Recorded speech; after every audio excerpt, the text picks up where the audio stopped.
to Justice. I'm Judge Jeanine Pirro. Thanks so much for being with us tonight. And let's get right to my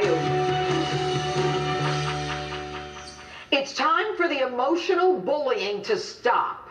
The bullies on the left want you to think you don't value every life because you know it's time to reopen the economy. Theirs is a guilt-laced political argument with no integrity whatsoever. Don't tell me that if I want to go back to work and get off unemployment to care for my family and their future, that I don't care about other people's lives. That's hogwash. Just stop the guilt bullying. Our patience is wearing thin. Now, lockdowns have a shelf life based on the medical necessity of who's at risk. We've done everything you've told us. Sheltered in place, closed our businesses, socially distanced, and scrubbed our hands, wore our masks. And like children, we wait quietly and patiently for your okay to go outside and resume our lives. 36 million of us are now unemployed, and who knows whether those jobs are gone for good. We suffer at home from depression, alcoholism, drug addiction, suicide, domestic violence, child abuse, the inability to get elective surgery while writhing in pain, hoping it's not now too late for the surgery. If we missed our chemotherapy, has the cancer spread in the interim? Yes, we have been good children. We should do this until we flatten the curve, until we're sure we can hospitalize everyone. But naval ships on our east and west coast, mostly empty while they were here, are gone. And yet, ironically, New York City and Los Angeles are both still on lockdown. The curve was flattened. The hospitals are empty. And the goalpost now is all about the vaccine.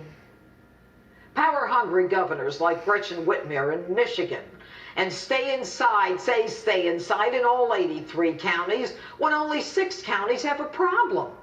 A pathetic tyrant who doubles down to punish those who dare to exercise their God-given, fundamental, constitutional civil liberties. In her fiefdom, you can buy weed and alcohol, but don't you dare buy plant seed. Where's the science in that?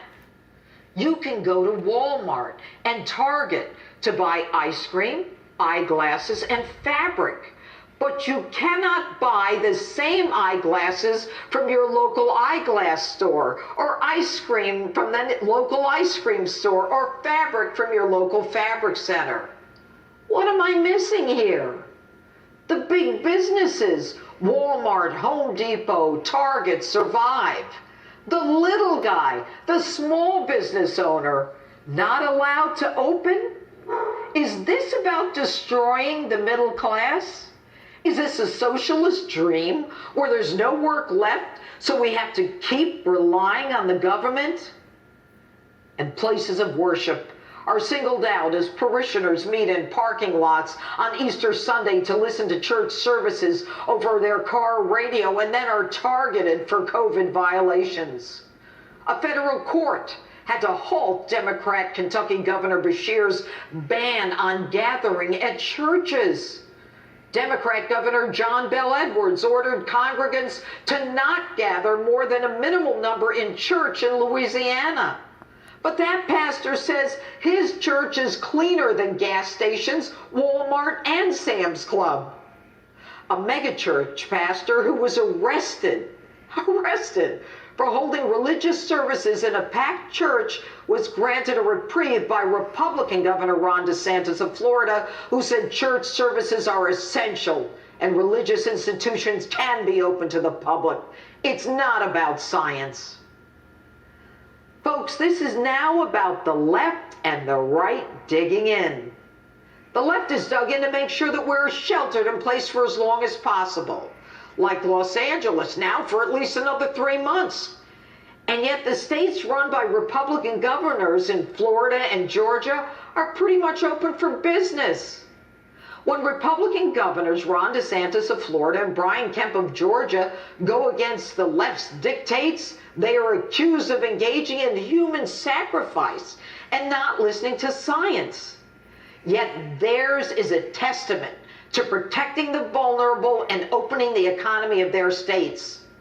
The Wisconsin Democrat Governor Tony Evers had to be stopped by the state Supreme Court from mandating a stay-at-home order, claiming the Supreme Court was wrong and that it's safer to be at home. And as for New York, Democrat Governor Andrew Cuomo requires that we stay inside and shelter in place, and in the last month, 66% of New Yorkers with the virus were just that, sheltered in place as they were told to do. The same Democrat governor mandated COVID-infected patients go back into nursing homes and long-term care facilities, which ultimately infected and killed 1,700 people. Ron DeSantis in Florida protected his seniors and opened his state. Cuomo in New York, a Democrat, couldn't figure out how to do it, so he keeps us locked in place. The totalitarian impulse on the part of the left is very strong.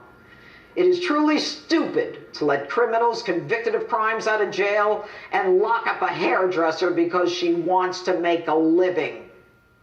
The Democrats see a silver lining in this: instill fear, stop this country at all costs, and shut it down. Destroy Donald Trump's signature piece of his 4 years, the economy.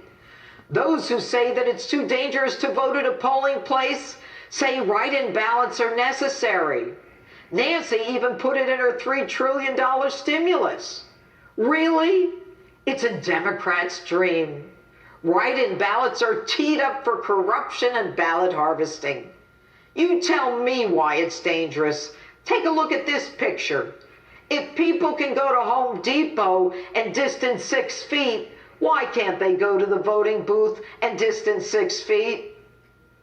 The left, under the guise of a science that has been more wrong than right, and with a guilt-laden accusation that we don't care about the health of others, are trying to turn us into a socialist country. Stop incentivizing people to not work. Stop offering unending unemployment. Stop religious discrimination. We got this, and we've got our families. We know who's at risk. We understand the social responsibility. We are in charge of ourselves. We've weighed the risks against the political, emotional, and social and economic costs of a lockdown. Start worrying about yourself. And that's my open. Let me know what you think on my Facebook and Twitter, #Judge Jeanine.